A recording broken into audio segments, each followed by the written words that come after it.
바르게, 의롭게, 정직하게. 미가 6장 8절. 오늘 우리가 함께 묵상할 말씀입니다. 제목은 바르게, 의롭게, 정직하게 하나님께서 원하시는 삶의 본질입니다. 이 말씀을 통해 하나님께서 우리에게 진정으로 바라시는 삶의 모습이 무엇인지 깊이 생각해보는 시간을 갖겠습니다.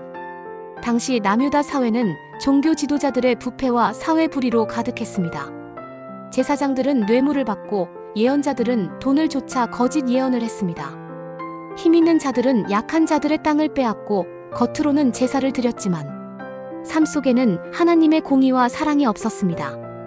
이것이 미가 선지자가 활동하던 시대의 암울한 모습이었습니다. 이러한 상황 속에서 하나님께서는 미가 선지자를 통해 내가 내게 무엇을 요구하는지 이미 보여주지 않았느냐?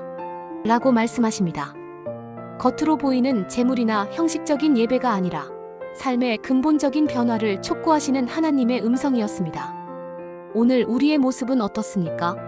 교회에 열심히 출석하고 봉사하며 헌금을 드리는 등 열심을 내고 있지만 하나님께서 정말로 원하시는 삶의 본질을 놓치고 있지는 않습니까? 혹시 우리도 당시 남유다 백성처럼 형식적인 종교 생활에만 머무르고 있지는 않은지 스스로에게 질문해야 합니다. 미가 6장은 법정 드라마와 같은 독특한 문학적 구조를 가지고 있습니다. 1절 2절에서는 하나님께서 언약 백성을 고발하시고 3절에서부터 5절에서는 과거에 베푸셨던 하나님의 놀라운 구원 역사를 상기시키십니다. 6절 7절에서는 백성들이 자신들의 죄를 뉘우치는 대신 형식적인 제물을 제시하며 하나님의 마음을 돌리려고 합니다. 이러한 백성들의 반문에 대해 8절에서 하나님께서는 명확하고 간결하게 답변하십니다. 이것이 바로 오늘 우리가 묵상할 핵심 구절입니다. 하나님께서는 참된 예배자의 삶이 무엇인지 분명하게 보여주십니다. 이제 8절 말씀을 좀 더 깊이 파헤쳐 보겠습니다. 먼저 사람아라는 단어는 히브리어로 아담입니다.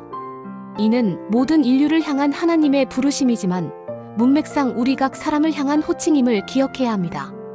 하나님께서는 우리를 아담이라고 부르시면서 그분과의 관계 속에서 책임 있는 존재임을 상기시키십니다. 다음으로 주께서 선한 것이 무엇임을 내게 보이셨나니라는 말씀에서 보이셨다라는 단어는 히브리어로 히기드입니다. 이는 선포하다, 분명히 알리다라는 의미를 담고 있습니다. 즉, 하나님께서는 이미 우리에게 무엇이 선한 것인지 충분히 계시해 주셨다는 것입니다. 여기서 선한이라는 단어는 히브리어로 토브인데 이는 하나님의 성품과 일치하는 도덕적, 영적인 선을 의미합니다. 공의를 행하며라는 말씀은 히브리어로 아솥 미시파트입니다.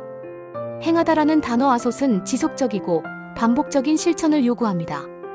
즉, 공의를 행하는 것은 우리의 삶 전체를 통해 끊임없이 추구해야 할 가치라는 것입니다.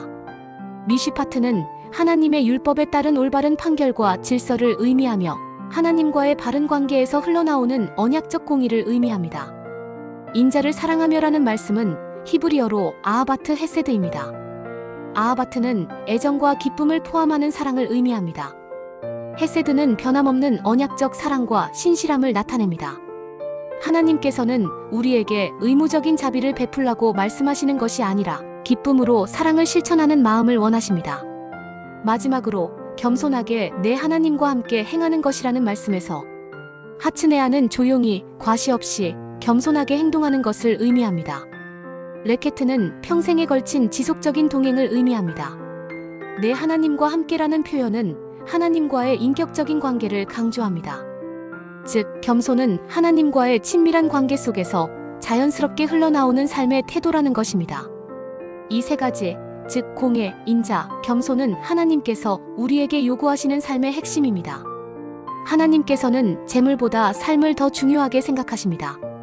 예배는 단지 주일 1시간의 형식적인 행위가 아니라 우리의 전 인생을 통해 하나님을 향하는 방향성이 되어야 합니다. 로마서 12장 1절 말씀처럼 우리는 우리의 몸을 하나님께서 기뻐하시는 거룩한 산 제물로 드려야 합니다. 또한 공의와 인애는 결코 분리될 수 없습니다.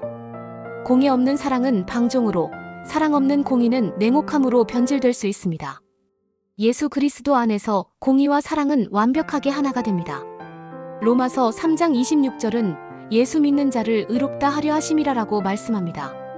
마지막으로 겸손한 동행은 이 모든 것의 토대가 됩니다. 공의와 사랑은 하나님과 동행하는 삶에서 자연스럽게 흘러나옵니다. 하나님과의 동행이 없다면 우리의 공의와 사랑은 인간적인 수준에 머무를 수밖에 없습니다. 우리는 날마다 하나님과 교제하며 그분의 뜻을 구해야 합니다. 그럴 때에만 우리는 진정으로 공의롭고 사랑이 넘치는 삶을 살아갈 수 있습니다. 그렇다면 이러한 말씀을 오늘 우리의 삶에 어떻게 적용할 수 있을까요? 직장에서는 불의에 침묵하지 말고 하나님의 말씀의 기준으로 판단하고 행동해야 합니다. 가정에서는 사랑과 인내로 관계를 세워나가야 합니다.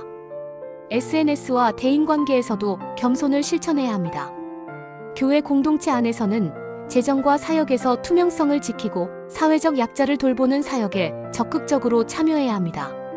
교회의 성장보다 하나님의 성품을 드러내는 데 초점을 맞춰야 합니다.